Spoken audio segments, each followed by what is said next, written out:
கரதூஷணாதிகளோட ராமர் யுத்தம் பண்றார். எப்படி யுத்தம் பண்ணார்? சபபாத கரௌ பூமௌ தஹ்யமான ஷராக்னினா ருத்ரேண ஏவ வினிர்தக்தஹ ஸ்வேதாரண்யே யதோந்தகஹ. ஒரு காலகட்டத்தில் வெள்ளைக்காடில் சிவன் அந்தகனை எப்படி வதம் பண்ணாரோ அந்த மாதிரி இன்னைக்கு ராமர் இவர்களோடு யுத்தம் பண்றாருன்னு இருக்கு. ஸ்வேதாரண்யேன் இருக்கு ராமாயணத்துல, கவனிங்கோ. ஒயிட் ஃபாரஸ்ட், நீங்க ஜெர்மனி போனீங்கன்னா பிளாக் ஃபாரஸ்ட்னு உண்டு.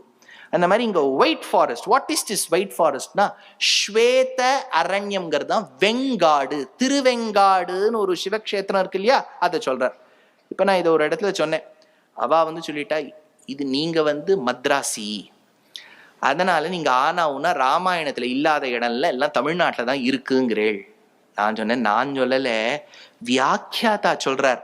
தத்ர காவேரி தீரவர்த்தினி ஸ்வேதாரண்யன்னு வியாக்கியானம் பண்றா. காவேரி கரையில இருக்கக்கூடிய ஸ்வேதாரண்யம்ங்கிற வெங்காடத்தான் வால்மீகி குறிக்கிறார்.